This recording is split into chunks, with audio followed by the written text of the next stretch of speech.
آغاز کریں گے اس خبر کے ساتھ۔ فرانس کے صدر ایمینوئل میکرون نے ایران کے صدر مسعود پزشکیان سے فون پر رابطہ کیا ہے۔ فرانسیسی صدر کے دفتر سے جاری بیان میں کہا گیا ہے کہ صدر میکرون نے اس گفتگو میں اس یقین کا اظہار کیا ہے کہ بڑے خطرات سے بچنے اور جنگ سے نکلنے کے لیے راستہ موجود ہے۔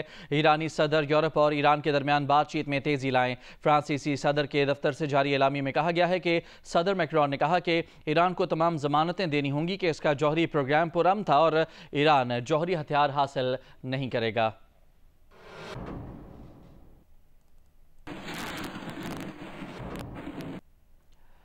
امریکی GBU-57 بم زیر زمین ہدف کو نشانہ بنانے کی خاص صلاحیت رکھتا ہے۔ یہ کتنا وزنی بم ہوتا ہے اور کس طرح زیر زمین اپنے ہدف تک پہنچتا ہے، جانیے اس رپورٹ میں۔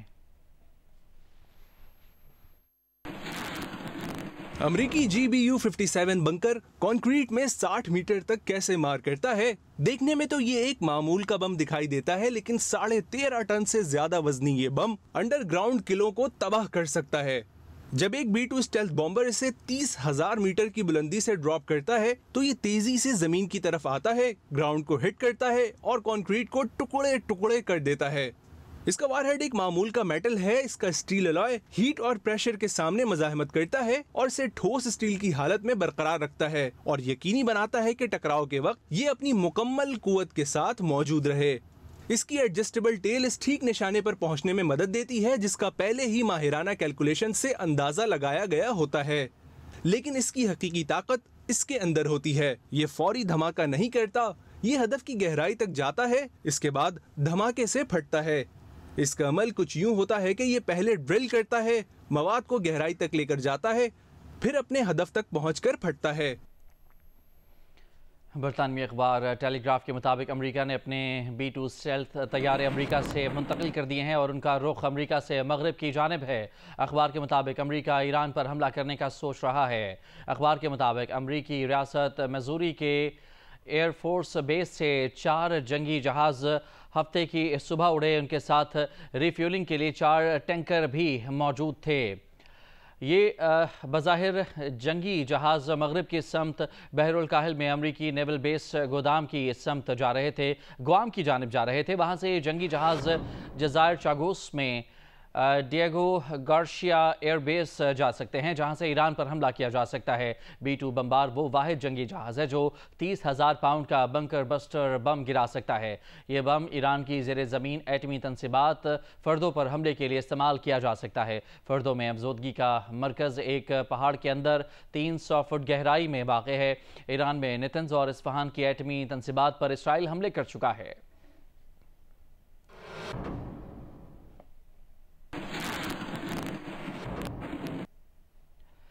پاکستان نے کہا ہے کہ وہ ایران پر اسرائیلی حملے کی شدید مذمت کرتا ہے۔ ایران کو اپنے دفاع کا حق حاصل ہے۔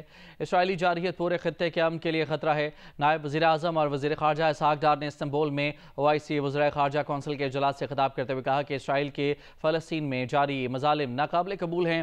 فلسطینی عوام کو 1967 کی سرحدوں کے مطابق خود مختار ریاست کا درجہ ملنا چاہیے۔ اسحاق ڈار نے کہا کہ پاکستان نے بھارت کے خلاف حالیہ جارحیت کا بھرپور جواب دیا ہے۔ 6 بھارتی جیٹ طیارے مار گرائے۔ بھارت نے پاکستان میں شہریوں پر حملے کیے۔ پاکستان نے بھارت کی فوجی تنصیبات کو نشانہ بنایا۔ بھارت کی طرف سے سندھ طاس معاہدے کی معطلی کو جنگی اقدام کے مترادف سمجھتے ہیں۔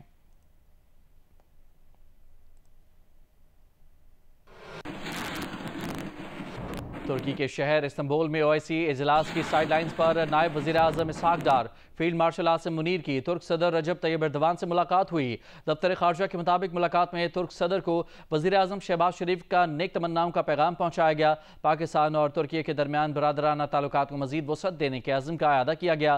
ملاقات میں اسرائیلی حملوں کی شدید مذمت کی گئی۔ کہا گیا کہ ایران پر اسرائیلی حملے عالمی قوانین کی کھلی خلاف ورزی ہیں۔ فریقین نے ایران کی خود مختاری اور علاقائی سالمیت کی حمایت کی، ایران کے دفاع کے حق کو تسلیم کیا اور کشیدگی کم کرنے کے لیے سفارتی کوششیں جاری رکھنے پر اتفاق کیا گیا۔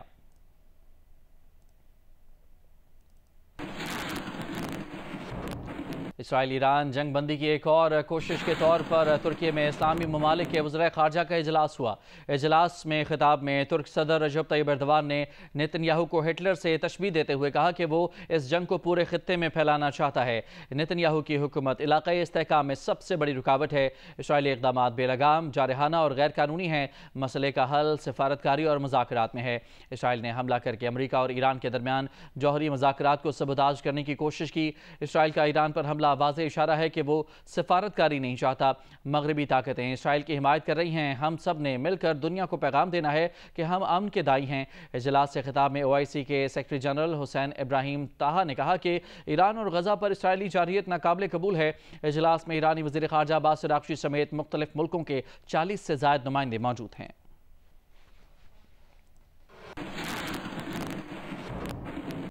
پاکستان نے مشرق وسطیٰ کی صورتحال کے تناظر میں 14 کروڑ لیٹر پیٹرول فوری درآمد کرنے کا فیصلہ کیا ہے۔ وفاقی حکومت نے تیل کمپنیوں کو 20 دن کا تیل ذخیرہ رکھنے کی سختی سے ہدایت کی ہے۔ حکومتی ہدایات کے بعد PSO نے تقریباً 7 کروڑ لیٹر تیل کا ہنگامی ٹینڈر جاری کر دیا ہے۔ یہ پیٹرول بحری جہاز کے ذریعے 10 دن کے اندر کراچی پورٹ پہنچے گا۔ جس جہاز سے تقریباً 7 کروڑ لیٹر تیل 6 جولائی کو کراچی پہنچنا تھا، اب اسے 26 جون کو پہنچنے کی ہدایت کی گئی ہے۔ PSO حکام نے کہا ہے کہ 1 جولائی تک ملک میں اضافی 14 کروڑ لیٹر پیٹرول موجود ہوگا۔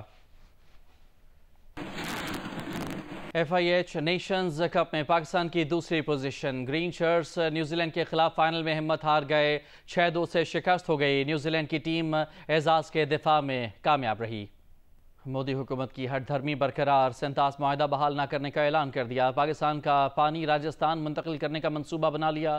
بھارتی میڈیا کو انٹرویو میں بھارتی وزیر داخلہ امت شاہ نے کہا کہ بھارت پاکستان کے ساتھ سنتاس معاہدہ کبھی بحال نہیں کرے گا۔ پاکستان جانے والا پانی بھارت کے اندرونی استعمال کے لیے منتقل کر دیا جائے گا۔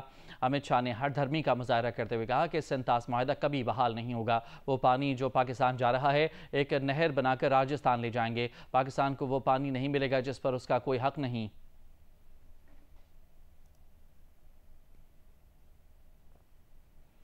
وسطی کرم میں نامعلوم سمت سے گولہ فائر ہونے سے 4 افراد جاں بحق ہو گئے۔ واقعے کے خلاف علاقہ مکینوں نے احتجاج کیا۔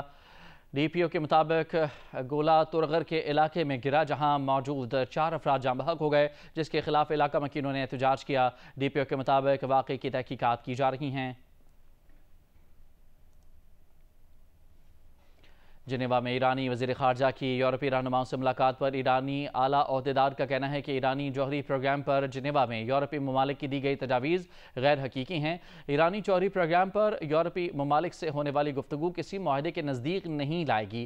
برطانوی خبر ایجنسی سے گفتگو میں ایرانی عہدیدار نے کہا کہ جوہری افزودگی ختم کرنے کا مطالبہ ایک ڈیڈ اینڈ ہے۔ ایران اپنی دفاعی صلاحیتوں اور میزائل پروگرام پر بات نہیں کرے گا۔ جنیوا ملاقات میں دی گئی تجاویز کا جائزہ لے کر اگلی ملاقات میں جواب دیا جائے گا۔